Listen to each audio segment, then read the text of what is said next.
진짜 괴물은 따로 있었다. 찰롱도움즈 8화 소름 돋는 전말 총정리. 살인자는 누구였을까? 그리고 진짜 괴물은 누구였을까? 찰롱도움즈 8화는 이 질문을 시작으로 우리를 거대한 심리의 미궁으로 끌고 들어갔습니다. 그리고 그 끝에서 마주한 진실은 우리가 상상한 것보다 훨씬 더 섬뜩하고 더 깊고 더 현실적이었죠. 사건의 중심에는 한 사람의 광기와 그 광기를 아무렇지 않게 감싸고 키운 또 다른 어른이 있었습니다. 부녀 회장 그리고 그녀의 아들. 이 두 사람의 관계는 단순한 가족애를 넘어서 어쩌면 악의 탄생을 함께 만들어낸 공범 관계였습니다. 부녀 회장은 평범하게 조용하게 사람들의 이목을 끌지 않으며 살아가고 싶어 했습니다. 적어도 겉으로는요. 하지만 그녀의 삶은 이미 오래전부터 균열이 가고 있었습니다. 그 균열의 시작은 바로 아들이었습니다. 그녀의 아들은 세상과 단절된 채 혼자만의 세계에 갇혀 살아가고 있었죠. 어릴 적부터 어머니의 강압적인 통제와 학대에 시달렸던 그는 성인이 되어서도 여전히 엄마의 시선 속에서만 존재할 수 있는 존재였습니다. 약물 치료를 중단했고 정신과 상담도 중단했습니다. 그 누구의 말도 듣지 않았고 그 어떤 도움도 받지 않았죠. 대신 그는 한 여자를 집착하기 시작합니다. 902호에 사는 강윤주. 처음엔 그녀를 몰래 훔쳐보는 정도였습니다. 그러다 그녀의 사진을 수집하고 그림을 그리고 그녀의 일거수일투족을 관찰하며 점점 스토커로 변해갔습니다. 문제는 이 모든 과정을 어머니인 부녀 회장이 알고 있었다는 점입니다. 그리고 묵인했죠. 내 아이는 아프다는 사실을 부정하고 그래도 내 새끼니까라는 이유로 외면했던 그녀. 하지만 결과적으로 그녀는 살인을 만든 방관자였습니다. 어쩌면 진짜 괴물은 그녀일지도 모릅니다. 한편 스토리의 또 다른 핵심 인물로 등장한 김광규. 신입 경비원으로 등장했지만 갑작스레 살인 사건의 유력 용의자로 체포되며 상황은 급반전됩니다. 902호 강윤주가 사망한 직후 누군가가 경찰에 익명의 제보를 넣습니다. 김광규, 그가 리본맨이다. 그리고 실제로 그의 집에서는 리본 매듭, 여성용 액세서리, 정체불명의 노트 등 의심스러운 물건들이 다수 발견되죠. 더 충격적인 건 그가 예전에 썼던 소설 속 내용이 이번 살인 사건과 매우 흡사하다는 점이었습니다. 허구의 이야기 속에서 이미 리본을 이용한 범죄가 묘사돼 있었던 겁니다. 모든 정황이 김광규를 가리키기 시작합니다. 하지만 뭔가 이상했어요. 그는 줄곧 강윤주와 아무런 관계가 없다고 주장했고 사건 당일에도 그녀를 단지 술에 취해 귀가시켜준 것뿐이라며 무죄를 호소했죠. 그리고 실제로 그의 진술은 시간대, CCTV와도 일정 부분 일치합니다. 경찰은 혼란에 빠지고 시청자들은 의심과 불신 사이에서 갈등하게 됩니다. 그 무렵 사건은 전혀 다른 방향으로 흘러갑니다. 아무도 살고 있지 않다고 알려진 405호.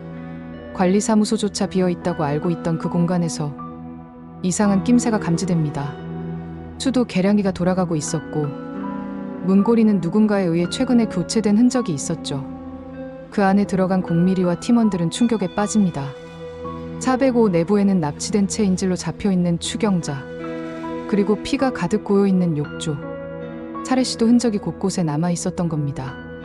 그리고 또 한 사람, 0mm마저 희생자가 될 뻔했습니다. 하지만 다행히도 그녀와 동료들은 끝까지 포기하지 않고 기지를 발휘해 가까스로 상황을 역전시킵니다. 이 와중에 납치됐던 박소희 역시 생존한 채 발견되죠. 박소희는 혼자 아이를 키우던 싱글맘이었습니다. 그 순간 화면을 지켜보던 시청자들도 모두 같은 마음이었죠. 정말 잘 버텨줘서 고마워.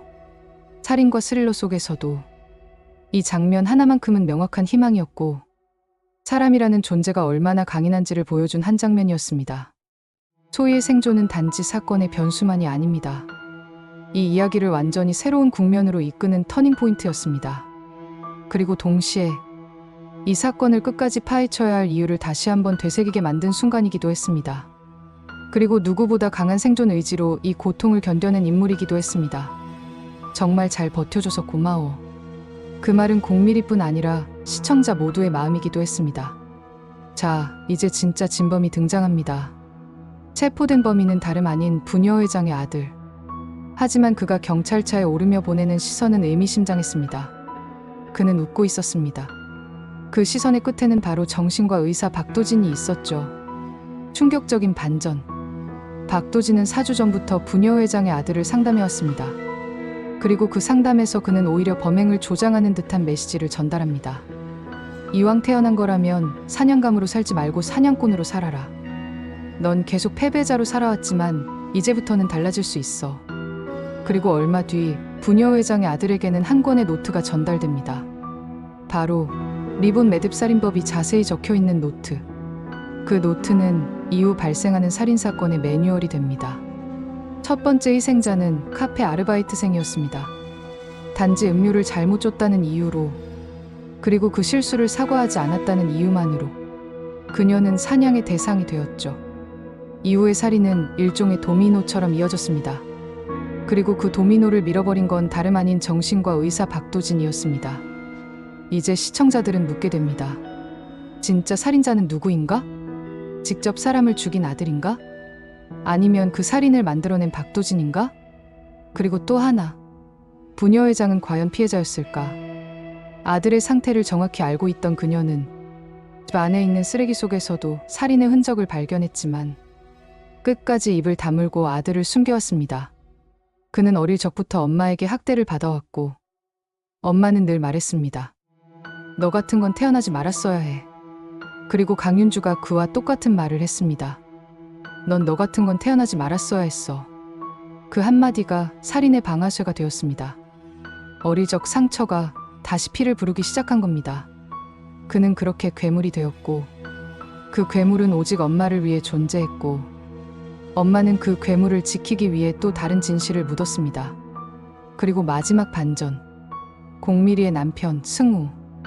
그는 헬스 트레이너 일을 접고 공미리 몰래 카페를 계약하려 합니다. 이 작은 사건은 부부간 갈등으로 번지지만 왠지 이 선택이 또 다른 갈등의 씨앗이 될 것 같은 예감입니다. 한 사람의 광기, 그 광기를 만들어낸 사회, 그리고 그걸 방조한 가족.